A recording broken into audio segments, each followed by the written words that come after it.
Coba deh kalau kita dengar kata makhluk mitologi, yang kebayang apa sih? Pasti naga yang nyemburin api, atau mungkin Phoenix yang bangkit dari abu, kan? Tapi, gimana kalau saya bilang ada dunia lain yang isinya makhluk-makhluk yang gak kalah keren? Dan mereka ini datangnya dari kisah-kisah suci. Nah, hari ini kita bakal kenalan sama makhluk-makhluk super keren dari tradisi Islam. Kita semua tahulah ya, naga, griffin, atau centaur dari mitologi Yunani. Udah biasa banget. Tapi, pernah dengar soal burak? Ini tunggangan surgawi yang kecepatannya, wah, luar biasa. Atau burung ababil, semacam pasukan udara ilahi gitu yang nyelamatin satu kota suci. Kalau nama-nama ini kedengeran asing buat kalian, siap-siap aja, karena cerita di baliknya benar-benar dahsyat.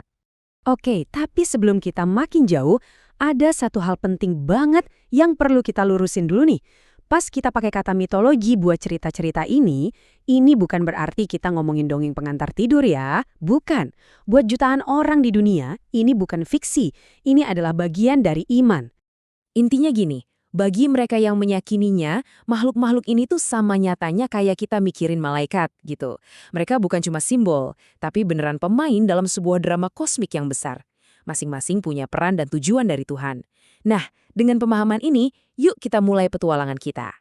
Oke, kita mulai dari yang mungkin paling ikonik ya. Sebuah tunggangan ilahi yang jadi kunci dari salah satu malam paling penting dalam sejarah Islam. Kita bakal bahas soal burak. Kalau kita lihat deskripsi aslinya dari hadis, burak itu sebenarnya digambarkan cukup simpel loh. Seekor hewan yang lebih kecil dari bagal tapi lebih besar dari keledai, dan dia bersayap. Gitu aja. Terus, gambaran populer yang ada kepala manusianya itu datang dari mana dong? Nah, ternyata itu tuh tambahan artistik dari budaya Persia di era-era berikutnya, bukan dari teks aslinya. Menarik kan? Nah, disinilah peran burak jadi super penting. Dia ini kendaraannya Nabi Muhammad pas melakukan perjalanan malam yang super ajaib, yang kita kenal sebagai Isra dan Mi'raj. Coba deh bayangin, dari Mekah ke Yerusalem, itu jaraknya lebih dari 1.200 kilometer. Terus, dari sana, naik lagi ngelewatin 7 lapis langit dan balik lagi.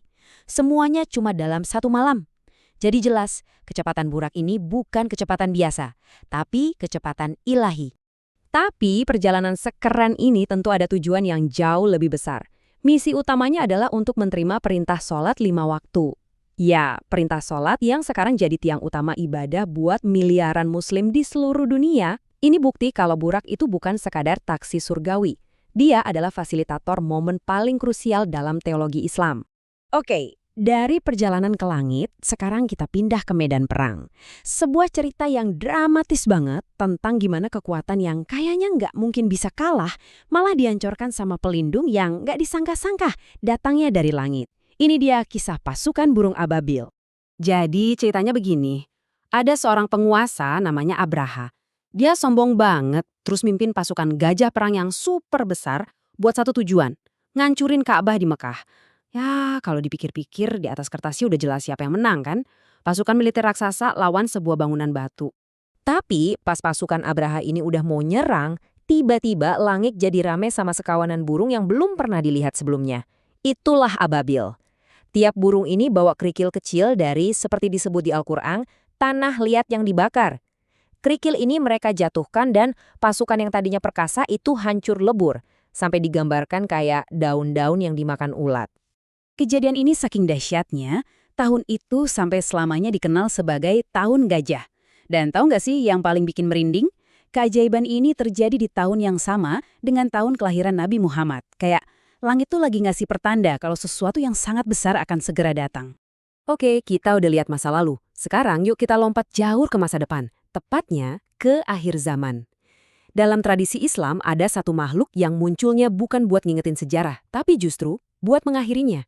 Nah, dalam studi tentang akhir zaman atau eskatologi Islam, ada tuh beberapa tanda-tanda besar kalau kiamat udah dekat banget. Tapi, salah satu tanda terakhir yang paling bikin ngeri, itu bukan bencana alam, tapi kemunculan sesosok makhluk. Pertanyaannya, makhluk apa coba? Makhluk ini dikenal dengan nama Dabatul Ard. Namanya tuh artinya binatang dari bumi. Dan ya, sesuai namanya, dia nggak turun dari langit, justru dia bakal keluar dari dalam bumi sebagai penanda terakhir. Dan perannya, ini nih yang bikin merinding. Dabatul Ard ini katanya bakal muncul pas pintu tobat udah ditutup. Dia bisa ngomong langsung ke manusia, dan pesannya tuh singkat, tapi nyelekit banget. Kurang lebih pesannya adalah kalau manusia udah nggak yakin lagi sama ayat-ayat Tuhan. Jadi, kemunculannya itu semacam pengumuman final kalau waktu untuk beriman udah habis. Kiamat udah di depan mata. Jadi, setelah kita lihat tiga makhluk ini, Burak, Ababil, sama Dabatul Art, kayaknya mulai kelihatan ya polanya. Mereka ini bukan monster random yang tugasnya cuma nakut-nakutin. Bukan. Masing-masing itu kayak agen ilahi yang punya misi super spesifik. Gampangnya gini deh, Burak itu perannya transportasi ilahi buat menjalankan misi penting. Burung ababil itu intervensi ilahi buat ngelindungin tempat suci. Terus Dabatul Art itu pertanda ilahi buat ngasih tahu kalau akhir zaman udah tiba. Tiga peran yang beda banget, tapi tujuannya sama, menyampaikan pesan dari Tuhan. Nah, ini ngebawa kita ke pertanyaan terakhir yang lebih dalam. Apa sih yang terjadi kalau sebuah cerita itu bukan lagi sekedar cerita, tapi jadi sebuah kebenaran buat jutaan orang? Gimana cerita itu bisa ngebentuk cara kita mandang dunia, tujuan hidup, bahkan realitas itu sendiri? Itulah kekuatan sebenarnya dari makhluk-makhluk yang barusan kita bahas. Bukan sebagai fiksi, tapi sebagai bagian dari sebuah keyakinan.